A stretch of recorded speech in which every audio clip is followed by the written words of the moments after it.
Hey everybody, this is Neon Lords of the Toxic Wasteland Total Carnage Edition, an age where magic and technology mash, where mutants and monsters roam the toxic wastelands and ruins of the forgotten world. Only the strong survive in this new kill or be killed world where attitude is everything. Take up the mantle of a scumdog adventurer to brave the dangers of the wastelands in search of cash and prizes. Collect fantastical gear and wield the galaxy's most powerful weapons to become the baddest dude in Neo Terrax. Please rewind. So that's what I'm going to be taking a look at, and I hope you'll join me for this ride. If you like my channel, please like the video, tell your friends about it, share it wherever you'd like. If you're not subscribed, please subscribe. Let me know that you're out there, and I've been doing these videos now for 9 years, and I would love for more people to know about not only the channel, but these cool products that I've been spotlighting. This print version here is fantastic. Absolutely high quality. It's one of the best looking books I've received.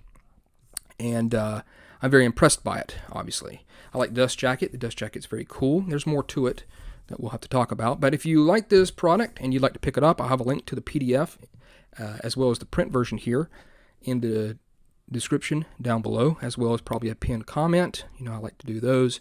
That way you can click on it and go straight to it and maybe pick it up. So, Dust Jacket is cool. What does it look like without the Dust Jacket? Well, we open this up and we got some surprises here. Awesome cover. Just fantastic. And it's got here, it came from Dimension X. I thought at first this was going to be like a DM screen, but it's not. It's kind of like its own little game. And so I'd like to tell you more about it, but we just don't have time for it. Here is the spine, which looks fantastic. And then you can see there's like a board that you're going to jump around on, and you're still going to play the game. It's not like it's a different game.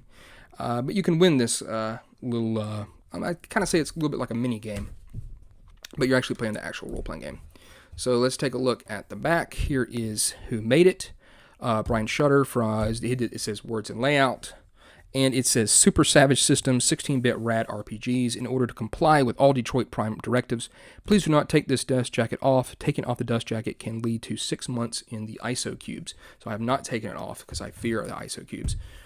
Here is more of that map, and then here's the back, which is, of course, awesome. And I'm going to go ahead and apologize now. I'm going to probably say stuff like cool, awesome, neat, rad, all sorts of old, cool, there I go again, words for stuff. So just bear with me. And I'm also compelled to, like, speak like a wrestler, so that may happen as well.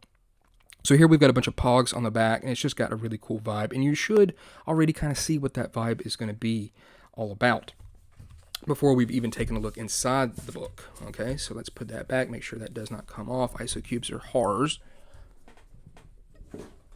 And we are still looking good on the camera. I want to really zoom in and make sure that you get to see it all together. Now, I would have loved for the book to have been color, but the price of it would have probably gone through the absolute roof. It does have old school art in it, so it's got that great black and white look to it.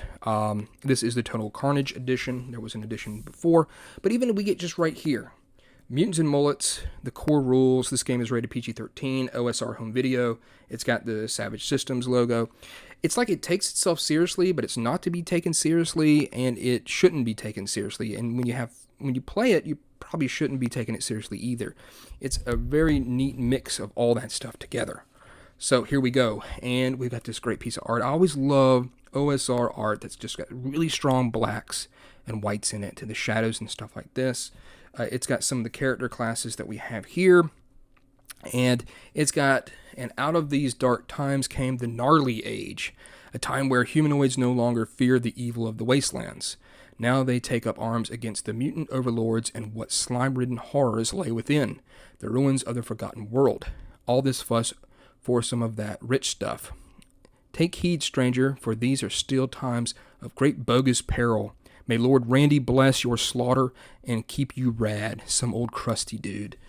This is the game. I mean, this is the vibe. This is the attitude. And if you're down for that, you're going to have a really, really cool ride with it. So I'm 46 years old. I get pretty much all of these references that are here. And I hope you will too. There may be some that kind of go over your head. But it's got a neat layout. It's got lots of art. Here's the table of contents here. A cool introduction about what's going on. It's post-apocalyptic cassette futurism. And it says, why play Neon Lords of the Toxic Wasteland? This should be a selling point here. It's an ultra-violent and style matters RPG that builds off of the BX rules. half medieval fantasy, half sci-fi, Neon Lords of the Toxic Wasteland is a no-holds-barred to the max game with an emphasis on an ability class point system, including fortune points, which grants the player some flexibility in dire rolls. Neon Lords of the Toxic Wasteland has an 80s-90s action sci-fi look and feel. The setting is a post-apocalyptic Earth in which magic mixed with the technology of the 80s and early 90s has created the cassette futurism seen in the Neo-Terax tech and some of the Xenotech, as well as influencing the overall art style. Neon Lords is over-the-top, bloody, random, wild, and a hell of a good time. So just chill, crack open some tab, and roll some damage. And then here we go. So it's got this guy here. He pops up with some stuff every once in a while for you to know. 100% rad. Let's party. So yes, I remember this aesthetic very well in the 80s and 90s, and it fits it really well. I mean, it's perfect for what it's trying to do here. There's so much on each page. I just simply cannot tell you about everything. I'll try to pinpoint some stuff that I feel is unique to it. So we've got stuff like Neon Blast Roll. Pretty much this is exploding dice. When you see an exclamation mark, it means that you can explode. There's the rule of cool. It says perhaps the most important rule of the game is very simple. If it looks or is cool and it goes against the rules, it should be considered. That being said, the Neon Lord can veto the cool rule. There are skill checks, and it's going to be roll under your ability. There's a lot of fumbles and criticals. There's stuff to the max. So if you roll natural 20, it's totally rad. It's a critical success, or to the max. This lets you dish out swift justice to that prick monster that just won't die. And there's something very cool and unique about the monsters with that to the max, which I really like. Saving throws, grit, agility, resolve, and death. So I love all the fonts. Some of these fonts here can be a little bit challenging for me, but I kind of get used to it. And so here's the player section. What a bunch of a-holes. So this is how you roll up your character. Again, great art. A warning, this game is deadly. Proceed with extreme caution. I love all these little things here. 3d6, you've got 7 ability scores. And we'll be going through those when I hit those sections. You have 12 classes, which is very impressive. And you also have something called class ability points, which I'll be telling you about as well. Number 8, try not to die. And there is a lot of fun stuff. Because remember, to build the ultimate badass, it's going to have stuff like that all the time. So use the kick-ass character sheet provided in this book, or rip out a sheet from your Trapper Keeper and get going. So it uses all this stuff like kick-ass and badass and you know, rad. And the thing is, it works. I don't find it at all cringy. It is not. It goes with the vibe very, very well. And it's exactly what I expect out of this book. And I think that's why it's one of the things that's so difficult to talk about, because it's like you want to point it all out, but it's everywhere. Time to bulk up. Hey, meatbag. This right here, hey, meatbag. It reminds me of some of the early full motion video games that used to. They always had someone talking to you, and they always called you like a piece of crap, or you turd, or you meatbag, or you piece of crap. And it always makes me laugh to see that stuff right there. So. It very much talks to you in the book. It's not. This is not a manual for like a computer or a piece of technology or something like that.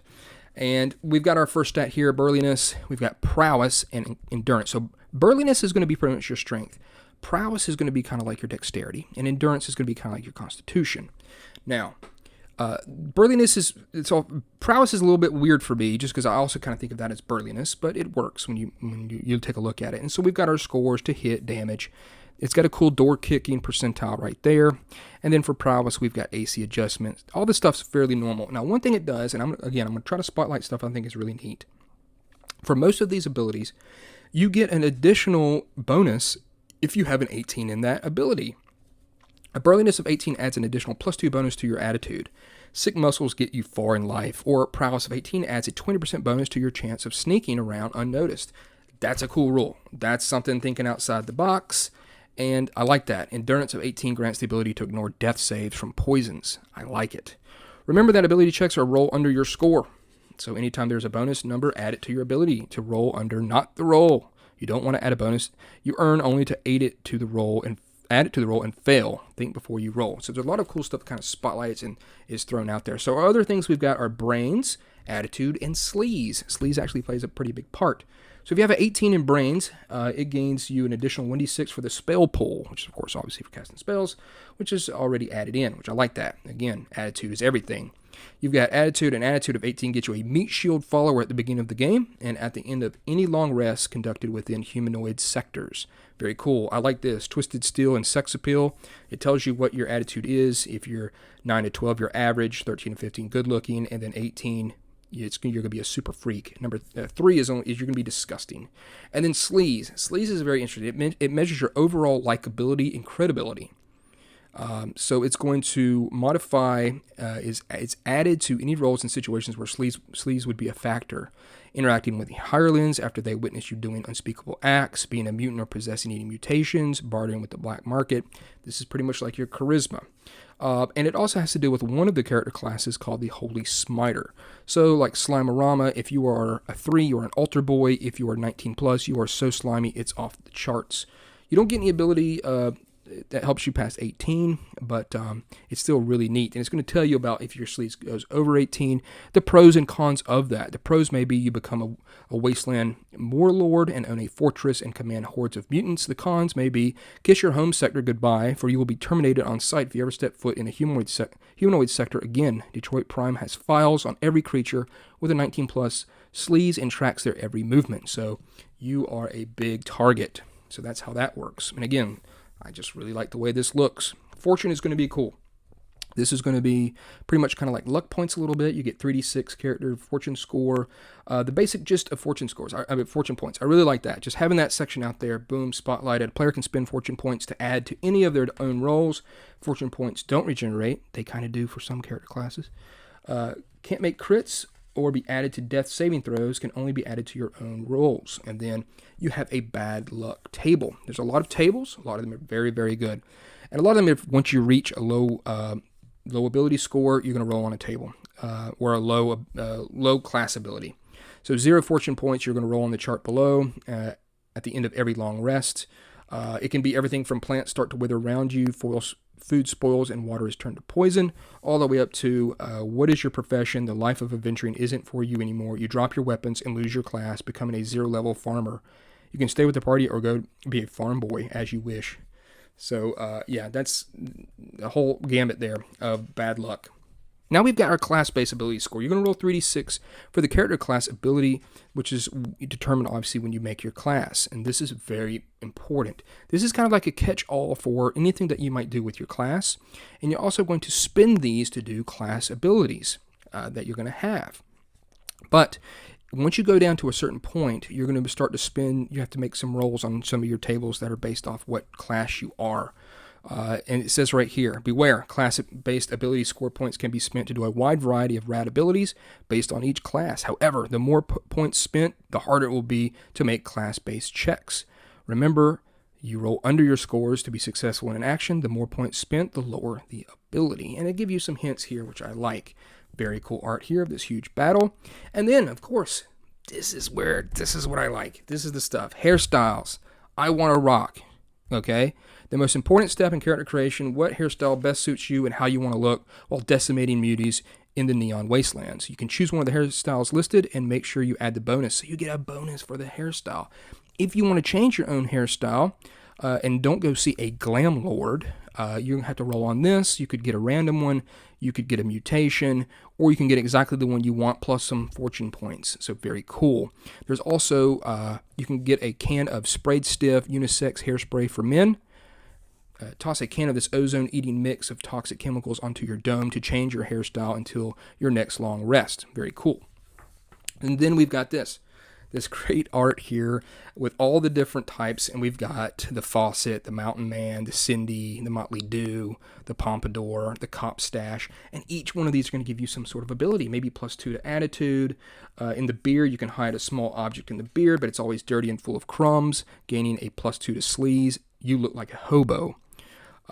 This one here is, we've got some that says strikes link number 3 is the Mohawk right here. Strikes fear into the hearts of the weak. When no helmet or headgear is worn, it gains you an additional +1 to hit, but enemies crit you on a 19 or 20. So very fun and very much in what you would expect from this game.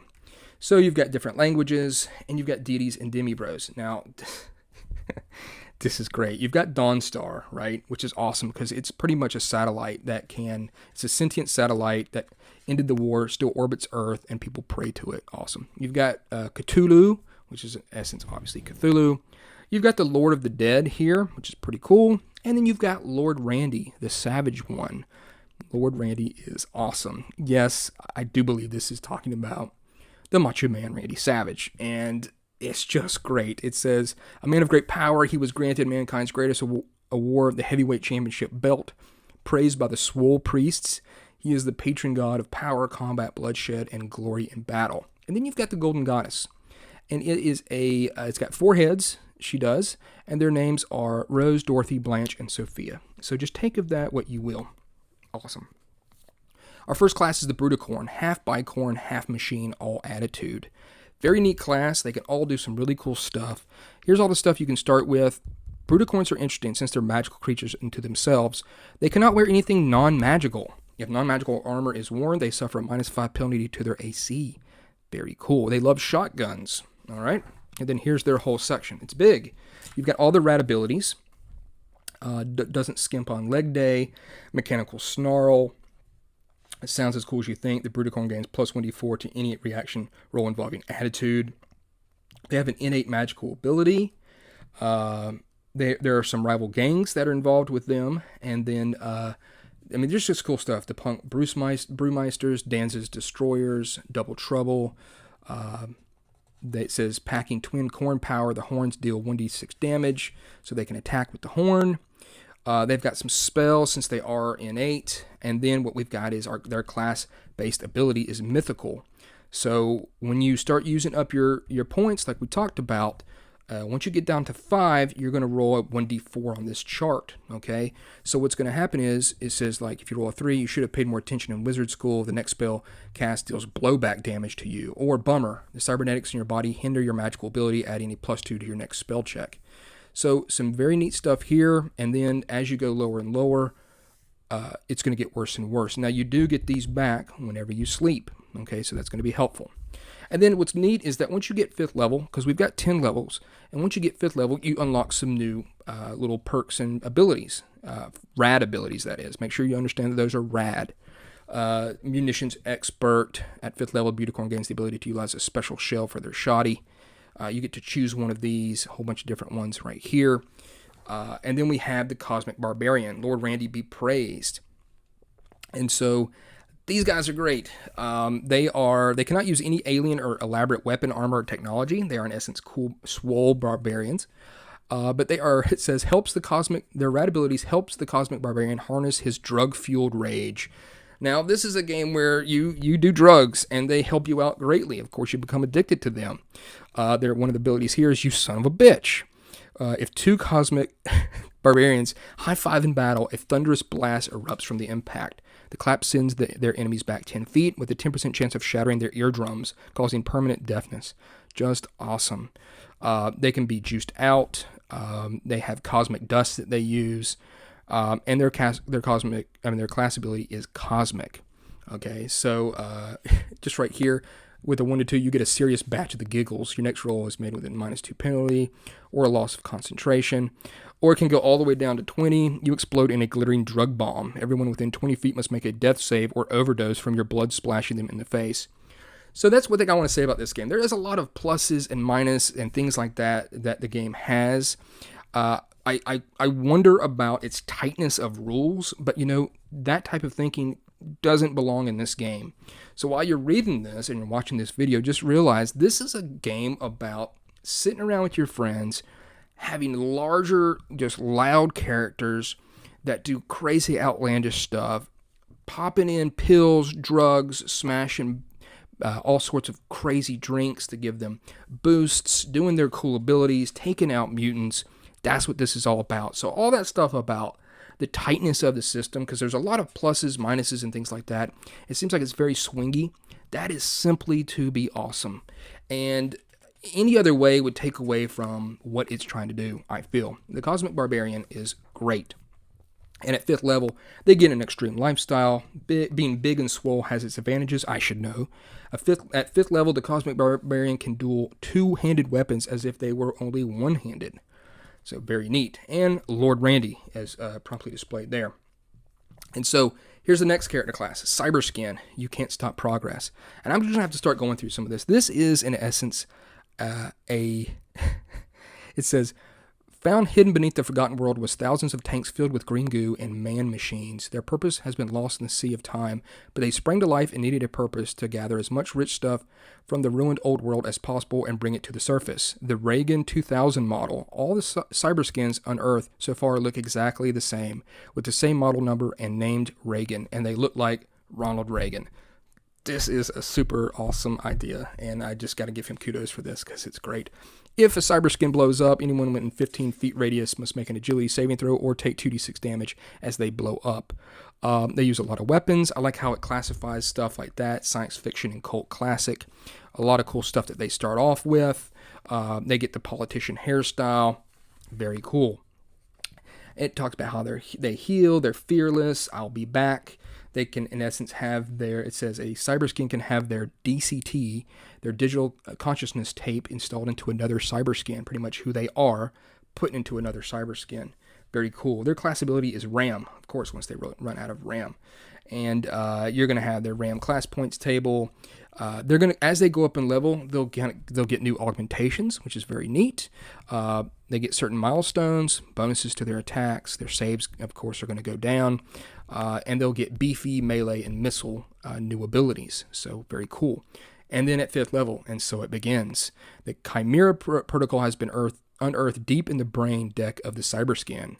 The start of the program will ultimately begin on the Cyberskin uprising and the utter extinction of the humanoid races. A strong dislike for anything organic begins to fester in the Cyberskin. So just stuff like this is just so neat. I like it a lot. So when you are made of 80s bleeding edge tech, you don't fear anyone, they fear you.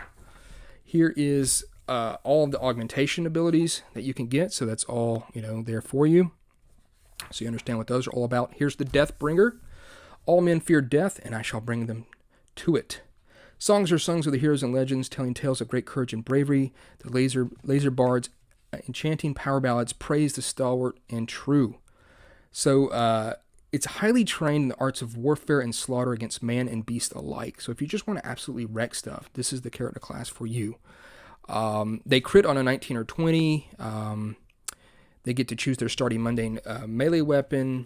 They can spend fortune points to avoid a total bummer on their attack roll. So it's called total bummer whenever you roll a 1. And when they kill an opponent, either single-handedly or delivering the final blow, they may bask in the slaughter and drink the lifeblood of their fallen enemy. It gives them 1 hit point for every hit die of the fallen opponent. Very cool. And they've got Fury as their class ability score. These guys are just living embodiments of carnage and combat. So that's that, as you can see when they get 5th level. Here is the Dwarfling. So a bit of a character class that's from outer space here. You can tell you a lot more about them. Their home world of Luxor 777. They like to fight. They're good with plasma. And they can smell. They have keen senses of smell for traps and stuff like that. A Dwarfling can expend fortune points to avoid a fumble. They get fortune. This is pretty much their main thing. It's unique in that it has no class-based ability score, instead relying solely on fortune. They regain lost fortune points the same way others regain class ability points. So if you really like the luck aspect of DCC, this is who you pretty much want to be, is one of the Dwarflings. It's very cool. Here's their bad luck table right there. And then how they advance. They get more for disarming traps and so on. And so here's Heather. So young, so bad, so hot. Hellcat eradication and termination, heavy enhanced ranger, or Heather. For short, they were small units employed at the end of the Neon Wars for special hit missions of key enemy personnel. They are just fighting assassins, pretty much. They've got some cool abilities, of course. Their class-based ability is Hella. They can auto-lock on targets engaged with any missile weapon. It helps them. It says spending a Hella point. The Heather can add an additional 1d6 plus level plus attitude mod to their 2-hit roll. Very strong. And so if they run out of Hella class points, they have to roll here. It's going to mess up probably with some of their combat ability. Or Suicide Bomber. All their explosives strapped to you blow up, and so does anyone in 5-foot radius. They have to scrape what's left of you off the ceiling when it's all over and done. And then at 5th level, they can land crits on 19 and 20, so that's very cool. It says advanced hand-to-hand training has its perks. The Heather is able to make 2 attacks per turn if they're using their BFK, which is kind of like their special weapon that they use. So here's the Holy Smiter. This is going to be kind of your cleric of the group. They do not like sleaze. Sleaze makes them turn bad or fallen smiters. And so they have a prayer check. They've got prayers they're going to do. Here's how many you know by level. And of course, prayers are going to be pretty much like cleric spells, obviously. And they're going to be very, very helpful in your group. And here's the rules if you want to have the Fallen Smiter or the Chaos Smiter, should they truly turn away from law and order and follow chaos. The Night Stalker is going to be, in essence, your ninja. This is your thief ninja. As you can see, martial arts in action. They're trained in crossbow, katana, dagger, so on and so forth. Ninja stars, which of course are very awesome. They can wear this great Chuck-approved carbon armor. They have the secret art of Chuck. So there was a guy, it says, the Walker is what they called him.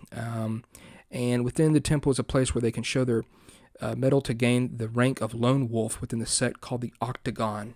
So hopefully you're getting all those references right there. It's very cool. They've got rad abilities that are awesome, of course, and make you want to kill stuff, to strangle them, stab them, silently kill them, shadow strike, and stuff like that. And they've got the gambit of thief abilities such as hear noise, climb sheer surfaces, and so on. As you can see here, their shadow strike gets quite strong. That's pretty much going to be their backstab. And their class ability score is stealth. You can choose 2 different ways, the way of the shadow and the way of the demon when you get 5th level, so some cool options there. And then you got the Noise Thrasher, live by the shred, die by the shred. This is in essence a bard that can play music from their instrument, and it says, here comes the loud, obnoxious, and beyond cocky Noise Thrasher. These Wasteland bards can harness the chaos winds and bend them to their will, bypass the need for a demon lord. Talk about a know-it-all. But it says the practice is very dangerous as it puts a massive spotlight on the Noise Thrasher, and that's exactly where they want to be. This amount of attention may cause a demon lord or 2 to come after the Noise Thrasher, but it also gains them perks in battle that can help out their scumdog friends. So, that's what they do.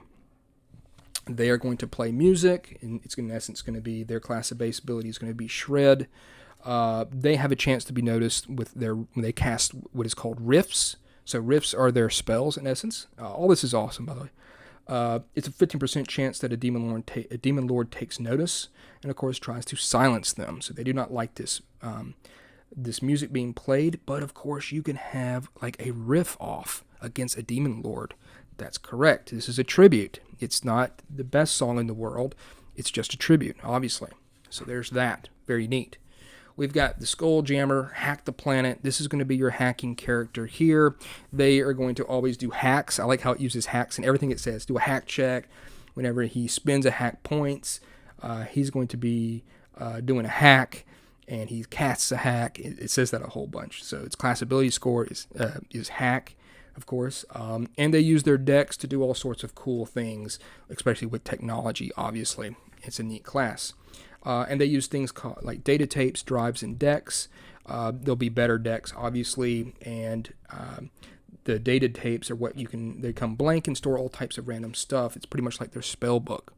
Here's the Star Spawn. Your weak mind needs a new master. So if you want to play the terrible Xenos, you can play an alien. They have got great abilities once again.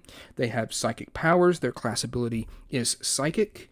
But they have a hidden agenda. The true nature of the Star Spawn and why they are in fact on Neo-Terrax is anyone's guess.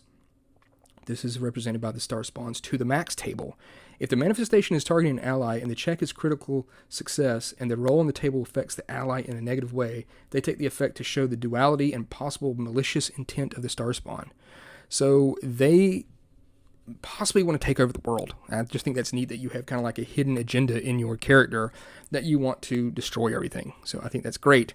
One of their 5th level abilities I want to show you here is called a Blast from Above. As an action once per day, the Star Spawn can request a deep orbital strike from an allied Xeno race's satellite or ship from somewhere within the galaxy.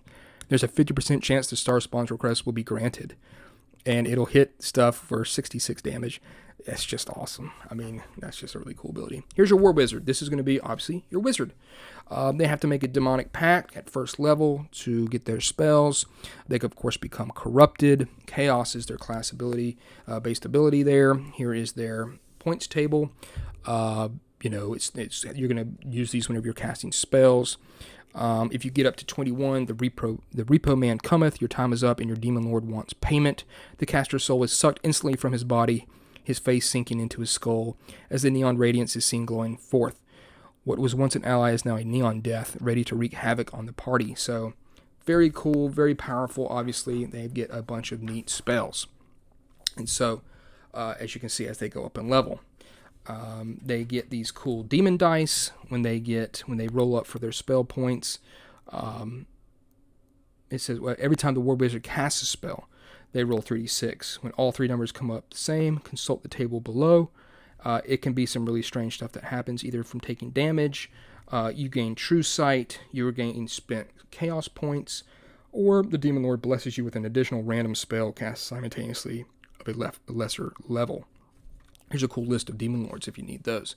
Fresh to death, the stuff will make you a dangerous sexual Tyrannosaurus. So here's a lot of stuff to help you play the game, obviously, and gear to kill stuff. So we've got a bunch of weapons. We have mundane versus exotic. Exotic are going to kind of be, obviously, they're better weapons, +2 to hit, +2 damage. So a whole gambit of stuff here to use. Here's a bunch of armor, mundane, guns a go-go. So here's the rules for guns. One thing I really like is that you do not run out of ammo. You do have to track ammo. That's what it talks about right here. But you still have, so you don't have to worry about that, but you need to take a turn to reload, obviously. There's no critical hit table with weapons. You're just going to do double damage. But there is a total bummer table in case you roll a 1. You may drop your weapon or your gun may jam. Here's a bunch of cool weapons here, obviously. A lot of them are going to be very, very nasty. Especially when they have this exclamation mark. Remember, that is the neon blast, and it's going to explode. So when in doubt, chuck nades. So a whole bunch of cool stuff about throwing grenades. If they scatter, where do they go? There's EMP nades, flashbangs, frags, smokes, all sorts of stuff like that. Now this is a neat section, firearm damage patterns. It shows you like how ninja stars work, or laser damage, how it cuts through stuff. This is actually very helpful. And other games should use such stuff like this, like shotgun cone damage, showing you what the damage is. Like it's normally 1d8 for the main person, and these two guys on the side get 1d4. Very cool. Machine gun recoil, plasma, slimed, and nades. And the guy's completely roughed up. How to shoot into combat. Again, I really like, of course, this old lady. And heavy and light flamer cone damage, how that works. And then we've got Bixby's one-stop death shop. So here's one thing I really like about this game. So, I think about other role-playing games, and I see a bunch of items or magical items. You can't really get those magical items and use those. And then there's other abilities that are so mundane that they don't even do anything for you. What I like about this is there's a ton of stuff here in this crazy post-apocalyptic world that you can buy, and they will help you short-term, but it's going to make buying stuff fun. You're going to say, you know what, I'm going to buy a couple death sticks. It's going to give me more attitude. And then I'm going to get some extreme nacho-flavored Mega Fizz 3-liter bottles. It gives me +2 to all rolls for 1d6 turns. That's pretty cool. I'd like to get some Glug Chug Zero, okay, because that's going to really help me out, or some Glug Chug Black, which is a Hyperlux item, meaning it's for the upper class and it's very expensive. Maybe I can get this High Octane Freedom Potion. It grants advantage on the next roll made. It's only 10 gold pieces, or tokens, as it's called in this game. So that's pretty neat. Mutant Energy, that's going to give me one bonus action for one round. Or maybe Old Glory Bandana, adds +1 to attitude when worn. So there's all these little small things that you can buy. Sluggo brand Neon Apple Snack Fruit Pies. You can get that sprayed stiff, the unisex hairspray to change your hair. You can get a vitality stick. It lets you heal a little bit. You may become addicted to it. So there's just a lot of neat things that you can actually buy that will help your character out that aren't super magical items that you'd probably buy for $1, like it says right here. So like the Glug Chug Zero, same great taste you love, synthetic Glug Chug gives you the boost you need without all the dying stuff. Grants a +1 for all rolls and an additional 10-foot movement speed for 2 turns. Yes, please, I'm chugging down Glug Chug Zero all day long. And then the extreme nacho-flavored Mega Fizz 2-liter Maybe it's an insane amount of the sweet nacho blast of corn syrup, or maybe it's the 1,000 milligrams of caffeine. Either way, smashing this 2 liter down your gullet grants a +2 to all rolls for 1d6 turns before you crash for the same amount of turns, receiving -2 penalty to all rolls. So these are just fun, and I can just see you just loading up, going into a place that's selling this stuff and just filling your pockets and your backpack full of this cool, terrible stuff for your body that's going to give you really neat bonuses. Here's those Hyperlux items. They're going to be more expensive. There's the stuff, if you know that movie. There's the Unknown Experiment soda 2 liter right here. There's a meat scanner, small personal deck size scanner that can detect anything made of meat within 30 feet. That's fantastic. 30 feet radius, I should say. And then there's Glug Chug Black, this elite designer line of the world's most popular energy drink brand. Once chugged, not only is your thirst nuked, but you gain +2 to the stat of your choice. Now, I don't know if that is permanent. I would probably not say that that's permanent because I'd be chugging those down left and right. But maybe it's only for like a day or something like that. And that's where I would say that there's some stuff in this that is not, like I said, it's not 100% nailed down. It's very wild and free. And it does have some typos here and there. It may be missing a comma that might make you question exactly what it's saying. But you're going to get what it's saying and just come up with it on your own if it doesn't. Here's Bixby's secret stash. Sometimes you'll have some secret stash items, such as barbecue-flavored goblin rinds, the Fizznade, and every single one of these things are very cool. Slime Time brand energy drink. Some of these things might actually get you mutations. I just can't tell you about it. Hyper blended pizza shots. Just cool. Sludge bombs, mega sludge bombs. You throw these, and everybody that gets hit with them have to make a grit saving throw or roll on the major mutation table and gain a mutation condition. That's awesome. I might have to drop one of these at my feet, And the Mega Sludge one, everybody rolls on the Mega Mutations table. So that's neat. There's also the Black Mass Ritual Mixtape, which is a way for you. Some of them are fake, but they could allow you to cast some wizard spells without actually being a wizard. Very neat. And then, what if you've got to have some shades. It's all about attitude. Attitude is everything in Neo-Terax. So how you accessorize is vital. What better way to show off your style and individualism than with a pair of dope shades? Does a kill even count if you don't look cool doing it? Of course it doesn't. Note, shades grant abilities and stat bonuses and are used thematically. They in no way hinder the user when worn in low light situations. So you can get all these different types of shades and get their cool abilities. So there's just stuff you're going to be chugging down and cramming into your pie hole. Stuff that you're going to be on your eyes to make you look badass. Your hair is going to play a part into it. It's just fun. That's what I like about it. Bros for Hire. This is all about pretty much your henchmen that you're going to be hiring up. Some really cool stuff here about them. Nothing is just kind of thrown in there willy-nilly. It's all really well thought of. Their reaction table, how they get paid. They may actually be like a serial killer that you hired, so watch out. What their appearance is. It's going to affect them, of course, as well. What abilities they're really good at. And what their demeanor is. Now, you've got your spellcasting section. So you're going to gather up your spell pool, and that's how many times you can cast a spell per day. And it's going to be it's going to go up by level. So like the War Wizard is 46 plus level, plus your Brain's ability bonus. So you've got your War Wizard, your Holy Smiter, your Star Spawn, and the Noise Thrasher, and how they get all of their abilities to their spell pool. So you can also, of course, have a misfire on your table. The checks you're going to make, you're going to roll a d20, and if the outcome is lower than the spell check, the spell fizzles and fails. So if you've got a 12, you need to roll higher than that 12 in order to cast that spell. And if the result is tied or higher, the spell is a success. Fantastic. The caster can spend class ability points to alter their spell check roll, and this reminds me very much like DCC. I would have it so that you could actually spend those afterwards. It doesn't exactly say, or maybe I missed it, but that's how I would do it. Because why have something that you want to use and then you just waste them? So that kind of stinks. And this is going to break down how all the spells do. Here are all the War Wizard spells, all the way up to the Demon Lord granted spells, which is very neat, based off of what Demon Lord you are getting your spells from. It goes all the way up to level 9. So we're just going to kind of go through this, and these are all very cool, of course. There's our little bookmark there, so that's neat. So these do a whole gambit of things. I really can't go into it. Of course, they solidify the vibe and the attitude of this game, obviously.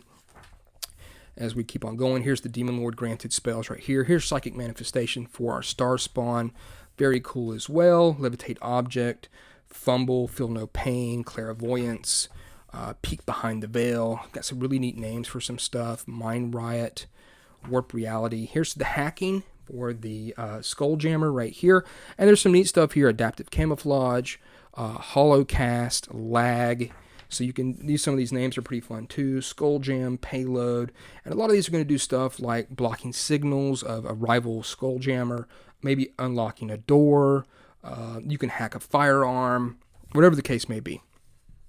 And so that's pretty neat. We've got By the Gods. This is going to be all your prayers for your Holy Smiter. So Silence, Show No Fear, Impale Fiends, Heal Major Wounds. We've got our Noise Thrasher Riffs. And look at this. Creeping Death. 6 Solo. Thrash Wave. Just some neat stuff here. Strike of the Beast. Hey Stupid. Name That Tune. And again, they're going to do some really cool stuff to your party, to an enemy, to yourself. It's going to be awesome. So there's that. Here's Excellent Adventures, telling you all about how to play the game, short rests, time, movement, minimum skill checks, infravision, what True Sight's all about. One thing is neat is reading out loud in Neo-Terax. No one likes a smarty pants. Not only can the ability to read make you the target of the not so bright, but it can also lead to holes in the fabric of space and time. Ancient esoteric rituals and old Xeno power words have filtered not only into the everyday slang and writing of the modern era, but also into corporate slogans and product jingles. One advertisement for your favorite energy drink played at the exact right time could end off blowing their heads off of a half a city block. When anything is read out loud, there's a chance that it may awaken long past forgotten energy in the form of an arcane spell or summon beings from a far beyond the galaxy. That's just great. Doors, magical doors, breaking down doors, and the modifiers that each of the different classes get. Here's the thing about experience points. Carrying slots, that's done very easy with slots here, obviously, very helpful. Total Carnage, telling you about some of the stuff here about fighting. Time in combat, order of it, it's all broken down, so you're going to have like a conditions phase, a movement phase, a missile phase, spell phase, melee attack phase, single-handed, two-handed, so those are going to be broken down.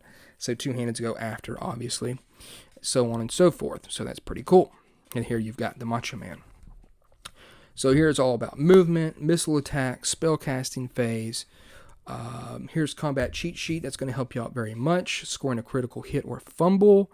There is an optional rule for rolling over the body, much like DCC. Game over, man. It's game over. Here is each one of the Total Bomber charts. So these are going to be very helpful whenever you need to find out how badly you screwed up. So like here's the Bruticorn. Actually, I'm just completely sorry. That's the Total Bomber. This is the total to the max table for each one of the classes. So they each get their own to the max table. That's very cool. We got our Cosmic Barbarian, Cyberskin, Deathbringer, Dwarfling, Heather, Holy Smiter. Let's see if I can turn the page. Night Stalker, Noise Thrasher, Skulljammer, Star Spawn, War Wizard, and then casters that caster class melee to the max chart. So if they're in melee, what they do there. Cool piece of art here, like a lamb to the slaughter. Here's reaction tables for attitude, sleaze reaction. And then here's some different game modes. You can do a Saturday morning mode. This is going to change some stuff, how you roll up your character, how tough some of the creatures are, how many attacks you get per turn, your starting hit points. Like this one, all damage dice explode. So if you want to just play it absolutely wacky, you can do the Saturday morning mode, or you can go for the Ultra Nightmare mode. It's going to be very tough, obviously. Darkness is going to be tougher. You don't get back as much hit points at long rests. So that's pretty cool. Monsters get a pesky additional 1 hit dice. So that's cool if you want to make your game tougher. And then balls to the wall. These are some other things that you can do, which are very neat. Cranking the action up to 11. By Crom, worship or sacrifice to a god can gain you favor. This one should come with a price. In the end, an award from on high can be redeemed in class ability points. These are just ways to kind of change up the game. If you spill your one-liner and you spill some blood, You can put out your favorite 80s and 90s one-liner before you kill an enemy by your hand. You can gain back a class ability point. If your one-liner is so cheesy, your party member groans, you gain back 2 class ability points. So your friends are going to be doing that. You're going to be doing this with this game, trying to think of a really cool one-liner whenever you dispatch something. So just think about your favorite 80s and 90s movies, preferably probably one with Arnold, and try to mimic it as best you can and see if you can make your other players groan. So yeah, very neat. Here's cool gig ideas on how to kill your players. This is some of the stuff they may be doing. Clearing ruins in the Forgotten World, a hostage situation, invasion of the humanoid snatchers. You've got an escort mission, which of course nobody likes those in video games. Close encounters of the neon kind. A whole bunch of stuff there that you can do. And then here's rules for the drugs, the poisons, and addiction in the game. Some of these are going to be very helpful to you, but you're going to have to deal with bad trips and drug effects that can really mess you up. Here's all the conditions you may have. You can actually have a sugar rush, which I think is very interesting. But like if you're prone or madness, unconscious, you're drunk, what that's going to do. So it's very much covered. Here is rules for fear. If you're frightened, and you're going to roll on this chart based off your level. As you get up in level, you'll roll less and less on this chart. Lower, the dice will go down, and you won't be affected so much by it. Here's a whole bunch of different type of damage: dazzling, decrepit touch, patriotic damage, spillover, vile, weird damage, all very cool. Here's curses and diseases. Here's our whole thing of mutations here.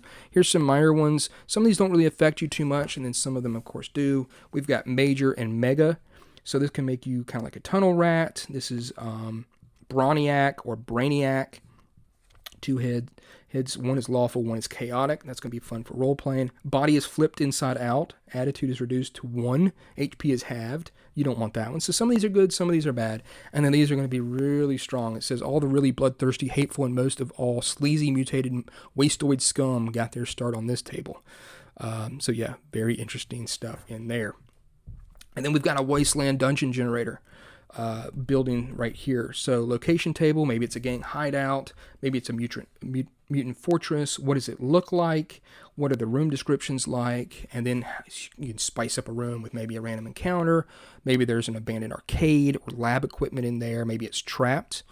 And here's a whole bunch of rules on traps. There's a lasting injuries table. So this is where it just starts. Every page just starts getting cool stuff that makes this game more and more fun.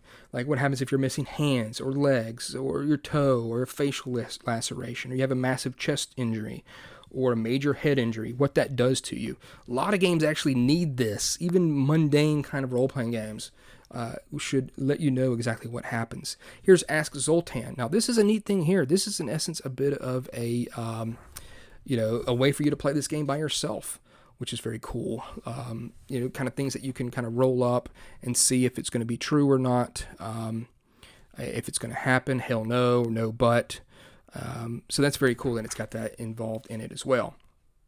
They got some really neat machines of the Neoterrax, some very strong stuff. The bounty box that you can get bounties for people and go kill them. There's floating fortune machines, self-termination booths, vending machines, hot soup vending machines, and a bioflesh regenerator.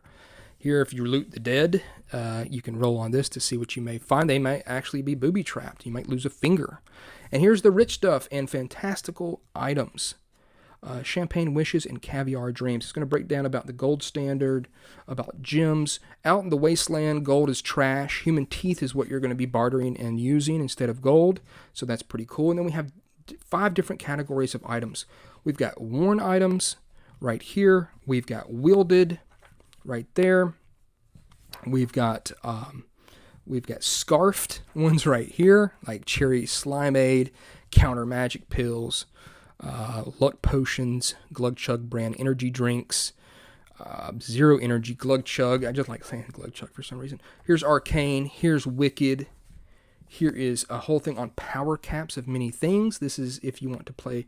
This is a super powerful Pogs, in essence, this whole thing right here. If you find the Slammer of the Gods. Here is Sir Zaxxon's holy body parts. You read about him when you read about the story of this game, the history of it. His body parts, he was a very holy dude, were made into different weapons and items that are very cool. Here are the slaughter stones, and you've got this big gauntlet right here, the hand of God, and each one of these stones do something very powerful. You can obviously get where this is coming from. Here's Unit Lick here. This is a special magical sword with all the stuff that it does on its to the max table.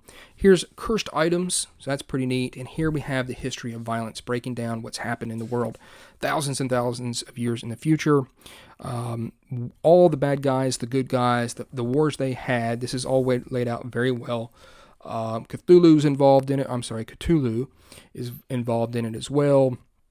The rise and fall of Ttrpg, the Techno-Lich. He is the big baddie that's in this setting right here. So this is a great section that's going to tell you all about the world. I love this map. I love how it's got little icons for each of the different places. And then each of these icons then tell you of the places of interest. Very helpful. Detroit Prime is going to be pretty much the main place to be. It's ruled over by the president himself. And so that's very cool. A lot of this stuff breaks down and is very unique. I just think it's really, really groovy. So there's that. There's the Savage Lands of Neo-Ttrpg right there. Realms beyond time and space, such as Burgerland, Hell World, Dimension X, the Terror Realm, Underrealm, Celestial Realm.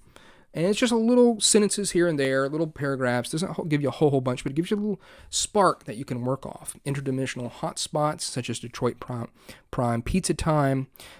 You've got Laser Time Family Barcade. Bunch of cool stuff like that. Sucky Sleaze's Pizza Prison. That place sounds terrible. Here's Hell World right here with some great art, obviously. And it gives you a bit of a history right there. And then now we come to the things that we're going to kill. Slay these creeps. They mostly come out at night. Mostly. So it's going to break down all what their stats are. Some of them could be a boss. It's going to tell you how to deal with bosses. Or you may want to make them an elite monster. And they'll have special abilities. Now, they've got this thing here, a monster to the max table. And I'm going to show you that because this is very, very cool. So here's the monsters. Detroit Prime's Mega Wanted. These are the ones that are really wanted big time, including Ttrpg, the Scourge of Neo-Ttrpg. So what happens is, let's say you've got this mutant ape. When he rolls a crit against you, you roll another die. And if you roll 1 to 19, he's going to do this. The mutant ape pounces on the target's chest, dealing additional 1d6 damage. But if you roll a 20... Super Simian Strength. The mutant ape rips target's head clean off your body with an effortless twist. No death saving throw. So pretty much every single one of these creatures, and there's a lot of them, and muties and freaks, all get this to the max chart. That's tables that are unique to each one of them. That is cool. That is something that was added, to this game that I would pull out and say, what does it kind of do differently? It does this differently, and I like it. So as you can see, I like the little art they have for each one of them. It almost kind of reminds me, a lot of it kind of reminds me of Mad Magazine, kind of like little spot arts and stuff, especially like this one right here, the barf bag. Of course, a lot of these are kind of gross. Some of those you'll recognize from certain games and certain references. Here is the Bicorn Ganger. Here is the Bugbear. So it's got some kind of staple ones that you'll know. There's a Butcher, there's a Chud, which of course having Chuds is awesome. Cannibalistic Humanoid Underground Dwellers, it's a great flick. On a 20, the humanoid eyes are a delicacy. He eats your eyes, leaving you blind. So very fun to the max charts. But look at all these guys we've got to kill. Here's the Demogorgon right there. Dark Spawn, Flayed Summoner, the Dweeb, Droolade Man. He's giving you the finger right there. He says, up yours. There's a Ghast, Knoll, Glughead, Ghoul, Gloomlord, Goblin Thug, Goblin Lord in Mecha Armor. Watch out for him. And as you can see, they've all got these to the max, most of them. Have these to the max tables, which are just great. Here's Hobo with a shotgun, Kobolds, Meat Titan, Mayhem Machine, the Meth Gator. It says it's a meth gators are a hybrid of mutant and humanoids high on a flesh god drug called meth. There's a laser eye beast, which will be familiar with to you, or should be. And now we get into the mutants, actually. So, yeah, there's a lot of stuff to throw at your players here. Night hags, Neon Maniac, Scumlords, Pizza Sludge, so a sludge made out of pizza, Blood Sludge, Scuzz Bucket, Spooky Ghosts, Splatter Punks, Street Trash, Suicide Machine, Space Worm, Techno Lich, watch out for them, that's going to be tough, Wasteland Vampires, Super Soakers, Werewolf Teenagers, Cyber Zombies, which of course are probably going to be under the employment of the Dread Borg army of Terrorx. Here's Cyber Augmentations right here. Monsters, they get their own Total Bummer table, so that's neat. And then we've got the appendices here. A is for arm wrestling. Here are rules for arm wrestling. C is for cover. If you want to use some more cover rules, there you go. D is for drunken brawls. So that's going to help you figure out about how to do that. D is for dumpster diving. So when you want to loot the environment, not the rancid carcass of the wastoid mutie that they just killed, the Neon Lord can roll on this table instead. What do you find? Could find some booby traps. Here's dumpster traps right there. It's just what I was talking about. Here's some rules for if you want the game to be more, have more fatalities or brutalities or friendships. Friendship. So very neat little section right there. M is for mecha armor. If you want to add some new corporate sponsors and get some more armor into your game, M is for mecha armor here continued. So you can get different types right there. There's the R-type mecha, which I like that one a lot. There's cyber augmentations, mecha style. And then N is for neon. Here is a list of movies, music, video games, comics, and junk that influenced the making of this game. And of course, I mean, this is, I've seen most of these. I've watched most of these cartoons growing up. Video games, Battletoads, Contra, Castlevania, Altered Beast, Streets of Rage, Doom, Duke Nukem, of course, Rostand, Golden Axe, Quake. Movies, I mean, Warriors of the Wasteland, Heavy Metal, of course, Toxic Avenger, Blade Runner, Hobo with a Shotgun, Conan the Barbarian, Tango and Cash, Starship Troopers. Tabletop games, you got here Necromunda, of course, Warhammer Quest, Warhammer 40,000, Hero Quest, Fireball Island, all sorts of stuff. N is for NPC making 101. Their appearance, their demeanor, secrets they may be hiding, items they may have on them. This is for power caps, how to play with pogs. You can actually, there's an optional rule for initiative using pogs. So go get you some pogs. If you don't know how to play it, which I didn't, it'll kind of teach you how it works right here. Go watch you some videos, and you can actually use pogs in the plane of this game. There's probably no other game out there. There's definitely no other game that has that in it. So you want to be a goblin, since, you know, there's a couple of people out there that like throwing goblins and everything. Here's if you want to have a goblin character. Detroit Prime's Most Wanted list. If you need a name of somebody, you can just pull it out of there. There's that stuffy OGL stuff. Here is a Great Monster Maker Contest 2022 winner, written and drawn by Kevin Anderson, the Floating Boss Head Generator. So if you need a floating head boss head, you can get like a Medusa or a lion, a hand, a monkey, a jack-o'-lantern. It's got all that right there. And here's the theme of that floating boss head. And then we've got at the back Space Bulk. So this is not the full thing of Space Bulk, which is another release. It says this version of Space Bulk is in fact a bit small than the standalone version. And so this is obviously a take on Space Hulk. So you have these huge floating chaotic space junkyards hold vast treasures inside. And this is just a huge amount of stuff you can do with this. Name your Space Bulk. Where is it located? Here's some hooks to get you involved in the Space Bulk right here. The most feared bounty hunter in the galaxy. Here's Friskers the cat.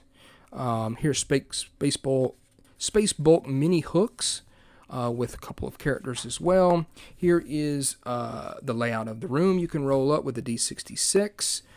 You can roll up here what the rooms actually are.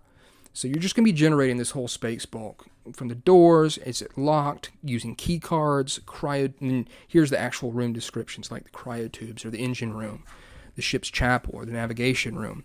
Of course, this is very funny. Read that as well. The Xeno Black Market. You've got the security sector. I mean, this is a lot that's in here. I understand this was another release that's put into the back of this one. But boy, does it really expand out not only what you can do with this game, but we're about to come to it here in a second. There's a whole Loot the Dead Dude in Space table. Extra space rules and stuff for like no air, space flu, no gravity, stuff like that. How magic works in space. And then you've got like space parasites, space drugs. There's a couple more of those. How money works in space, wandering monsters. There's loot boxes you can find. Effects of the chaos storms, a chaos mutation table. Here's a bunch of spacesuits you're going to probably need because they're going to have different oxygen tanks because you're not going to be able to breathe up in space. So these are going to help you out drastically. Cybernetic augmentations, the outlaw merchant, the sleazeball, some of the stuff he's selling and selling to sleazeball Sid. Here's a bunch of the different items that he may have, so that's pretty cool. And it's going to break down all those and let you know what's going on in them. As we can see, as we continue on, there's space bulk items. And you can see those right here that you can buy. So just adds a whole bunch more to it. Cool thing here, letting you know about Whammy Slammy, the Wham Jam, and the Quad Stacks burgers. And then slay these space creeps. So now you get all these other creeps to kill. Look at this. More and more. And they've got to the max tables. There's Grimace right there. He definitely needs to be put down, that turd. Here's a living brain. Here's a man-eating plant. Probably Audrey number 3 is what you could call that one. Snot goblins, space pirates, space zombies, space crusaders, vomit rats, star vampire, and a zote. Here is the character sheet right there. You draw your ugly mug here. Now there's just so much to show you. Obviously you've seen all of it there. I've gone through it. It's a thing you've just got to read. You got to read through it, and if you get what it's trying to do, you'll pick up on so much stuff. It obviously is a ton of work that went into this. I don't know what character class I would play. That's a great sign of a good role-playing game. A lot of them have some really cool stuff going for them. I like the art in it a lot. You're going to have a lot of fun with this game with your friends. Get around. If you're drinkers, you're going to be smashing down, taking down some brews and just having a blast with this game, shooting muties in the face, taking their stuff, and, talking about your brother and, whoa, making a lot of noise like you're Macho Man Randy Savage. You're going to be praising Lord Randy and just having a bigger, larger than life type character while you take down these horrible creeps in the toxic wasteland. So there are some mistakes in the book. There are some typos and stuff like that you'll have to kind of just work through. None of them are going to stop you dead in your tracks. It could probably have a whole nother editing pass to go through it, but there is a lot in this. And you can tell that this was just imagination just kind of spilt out. I want this, and I want that, and I want this, and let's do that, and that's a good idea. Let's put that in there. And so that sometimes makes a very chaotic, which is fitting for this game, chaotic type of writing that is involved in it. No, it's not going to there's no balance in this game. This is all just a bunch of numbers, pluses to hit and attack, have fun, roll dice, make a loud character, laugh a bunch, do some outlandish stuff, really destroy a bunch of muties, and have a blast in a cool 80s, 90s futurism look to it that I think you're going to have a lot of fun with. So again, here's that cover. And this has been Neon Lords of the Toxic Wasteland. I cannot tell you just how much fun I had reading this book. I mean, I wish I could this video could be 4 or 5 hours long and I just break it all down for you. But nobody wants that right now. So there it is. I hope you've enjoyed this video. Check out, I'll have a link also to his YouTube channel, the Neon Lord himself, Brian Shutter. His YouTube channel is awesome. He puts obviously a lot of work into his videos. And there are also some other products that have been put out there, kickstarted, and you'll find that as well whenever you search for this product on Ttrpg, and the link to get the print version like this one right here. So a lot of stuff to add to your Neon Lord of the Toxic Wasteland Total Carnage Edition game. So there it is. I hope you've liked this video. I know it's been a while, I know it's been long, but I'm gonna probably mess some stuff up here and there. But this is just a neat, unique game. I really dig it, and I hope you like this video. Thanks.